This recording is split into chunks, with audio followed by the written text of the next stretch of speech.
Welcome back to The Explainer. Right, so if you spend any amount of time online, you've probably felt it, that ground shifting right beneath your feet lately. We are talking about a massive, radical transformation in how we interact, create, and just generally exist on the internet. Today, we're unpacking a really fascinating new press release and initiative from a company aiming to completely redefine our digital relationship. We're talking about moving entirely away from the internet as we know it towards something completely new. Let's get right into it. Okay, let's dive into this by looking at the fundamental question that's really anchoring this whole movement. Who actually owns your digital footprint? Seriously, think about it. Every photo, every comment, every single connection you build. When you mindlessly click accept on those endless terms and conditions, are you just renting space on someone else's server, or do you actually own your presence? This core question of digital autonomy is exactly what's driving today's conversation. Now, to understand their proposed solution, we really need to understand the problem as they see it. Linkspreed anchors their whole argument with a remarkably bold philosophy. They state, the digital public square is broken, and the current Web 2 paradigm has turned users into products. Today, we're just going to impartially examine this stance, because whether you agree with it or not, this perspective that the current internet is just inherently extractive is the main driving force behind their push for a totally new digital architecture. Section 1. The Broken Digital Square. According to the source material we're looking at today, Linkspreed is pointing the finger directly at major tech monopolies.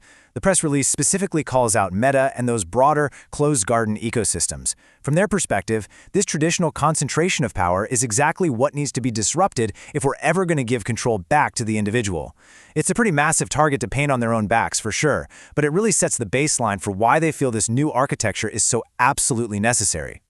Now, what's really interesting about this slide is how Linkspreed methodically breaks down this whole Web 2 fatigue into 4 specific pain points. First up, we have extractive platform models, basically constantly vacuuming value away from everyday creators. Second is algorithmic monetization, where your attention is literally sold to the highest bidder. Third, they point to increasingly restrictive digital spaces where censorship can just happen at the flip of a switch. And finally, the whole overarching theme, users being treated as products rather than actual participants. This right here is the absolute foundation of their argument for change. Section 2. Enter Linkspreed and Web4. So let's introduce the organization at the center of this explainer. Meet Linkspreed LLC, a deep tech company based out of Albuquerque, New Mexico. And it's actually really fascinating how they frame this. They aren't just building, another app for you to download. They're focused on the foundational architecture. They're designing the decentralized protocols, the privacy-first frameworks, and the sovereign identity systems that they believe are absolutely essential to bypassing those traditional gatekeepers entirely. So what exactly are they building toward? Well, they call it Web4. It's a proposed user-centric infrastructure and a decentralized ecosystem fundamentally designed to route entirely around those traditional big tech gatekeepers. In this model, the underlying architecture of the internet actually shifts so that power rests at the edges, with us, the users, rather than being hoarded at the center by a few massive corporate entities. And this brilliantly illustrates the stark contrast between the two paradigms we're talking about. On one hand, you've got the big tech model, a restrictive, closed-off factory, relying incredibly heavily on algorithmic monetization. And then, as the alternative, you have the Web4 vision, a user-centric infrastructure championing sovereign identity. It's a fundamental shift from just renting your digital life from a giant corporation to owning it outright through decentralized technology. They are positioning this not as a slight upgrade, but as a complete replacement of the current paradigm. Section 3. Reclaiming the internet. Linkspreed claims they can actually make decentralized networks accessible, intuitive, and most importantly, rewarding through what they call the 3 pillars of Web4.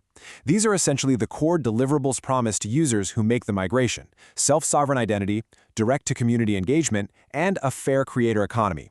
Let's break these down and see how they actually hold up in theory.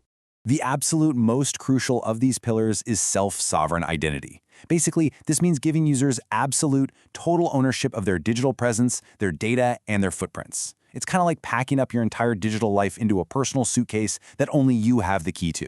You just carry your data and your connections with you from space to space, rather than leaving fragments of yourself locked behind corporate walls that are constantly changing their terms of service. It is literally the ultimate reclamation of digital autonomy. Building directly on that autonomy is the financial aspect, which, is incredibly appealing for digital creators. Web4 aims to promote a fair creator economy through direct peer-to-peer value exchange with zero platform taxes. Zero! For those of you familiar with the sheer percentages traditional platforms skim off the top, you know this is a massive shift. By simply removing the algorithmic middleman, creators can engage directly with their communities and actually keep the full value they generate. Let's move to and see how this builds into Section 4, the global Web4 movement, which centers around a massive real-world campaign announced today, May 25th, 2026. Right, so to bridge the gap between complex digital code and our physical reality, Linkspread launched a community program called Web4 Around the World.